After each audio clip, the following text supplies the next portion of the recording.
ప్రియమైన వార్లారా, ఎలా ఉన్నారు? బావున్నారా? ఏమిటొక ఏనుగు ముందు నిలబడినారని చూస్తున్నారా? మున్నార్లో ఒక మంచి గార్డెన్ ఉంది కదా. మున్నార్ కొండల ప్రదేశం ఉన్నది కదా.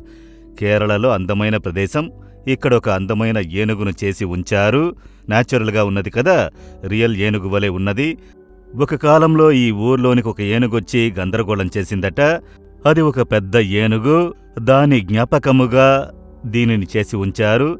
తమను భయభ్రాంతులు చేసిన ఒక ఏనుగును వారు చేసి ఉంచారు. దాన్ని జ్ఞాపకము చేసుకున్నట్లు.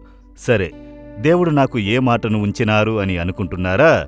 యెహెజ్కేలు 36వ అధ్యాయము 25వ వచనములో, మీ అపవిత్ర యావత్తు పోవునట్లు మీ మీద శుద్ధజలము చల్లుదునని దేవుడు చెప్పుచున్నారు. మనము శుభ్రపరచబడాలి, శుద్ధీకరించబడుట అవసరము.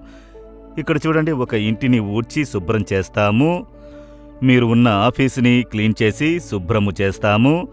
మీరు చెన్నై లాంటి పట్టణాలకు వెళితే, మధ్యరాత్రి వెళ్ళారంటే కొందరు రోడ్లను ఊడ్చి క్లీన్ చేస్తూ ఉంటారు. ఎందుకంటే పగలంతా ట్రాఫిక్గా ఉంటుంది. నైట్లో ట్రాఫిక్ లేనందున దాన్ని ఊడ్చి శుభ్రపరిచి క్లీన్ చేస్తారు.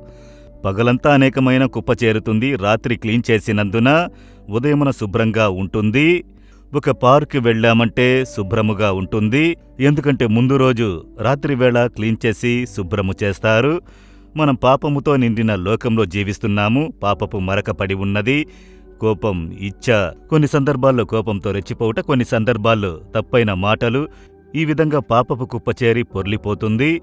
దేవుడు చెప్పుచున్నాడు, నేను నిన్ను శుభ్రపరిచెదను. అప్పుడప్పుడు శుభ్రపరుస్తూ ఉండాలి. అందుకొరకే వేకువనే లేచి వేదమును ధ్యానించి మనం ప్రార్థిస్తే ఆ వాక్యము ద్వారా మనం పరిశుద్ధపరచబడుతున్నాము. ఆత్మదేవుని శక్తి వల్ల పరిశుద్ధపరచబడుతున్నాము.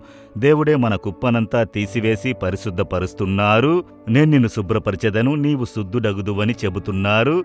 మనలను మనమే శుద్ధపరచుకొనలేము. ఆయనే మనల్ని పరిశుద్ధులుగా చేయు దేవుడు. మీకే తెలుసు ఏ ప్రాంతంలో శుభ్రం చెయ్యాలి. కొందరికి కంటి చూపులో సమస్య, కొందరికి మాటల్లో సమస్య, కొందరికి వినుటలో సమస్య, కొందరికి మైండ్ ఆలోచనలో సమస్య. కుప్ప చేరిపోయింది. తప్పైన ఆలోచనలు కలుగుచున్నవి, పోరాటం కలుగుచున్నది. ఇందులోనే నాకు అప్పుడప్పుడు ఈ పాపపు సమస్య. దేవుని చేతికి అప్పగించుడి. ఆయన పరిశుద్ధపరిచి శుద్ధీకరించి మీరు పరిశుద్ధతపై పరిశుద్ధత కలిగిన వారుగా ఉండుటకు సహాయం చేయుదురు. దేవుని సమీపించగా ఈ పాపపు కార్యములన్నీ తరిగిపోయి ఒక సంపూర్ణ పరిశుద్ధతలో ముందుకి కొనసాగుదురు. అడిగదరా, హృదయంలో చేపెట్టుకుని, దేవా నన్ను శుద్ధీకరించుడి, యేసయ్యా నన్ను శుద్ధీకరించుడి, మీ రక్తము ద్వారా మీ ఆత్మతో నన్ను శుద్ధీకరించుడి, మీ వాక్యముతో నన్ను పవిత్రపరచుడి, నేను పవిత్రుడనగుదును. దేవా, ఈ కుమారుడు ఈ కుమార్తె సిన్సియర్గా ప్రార్థిస్తున్నారు. ఇప్పుడే వారిని పరిశుద్ధపరిచి సంతోషముతో నింపుడి. యేసు నామములో amen, amen. Jesus redeems Telugu YouTube ఛానల్ను సబ్స్క్రైబ్ చేయండి.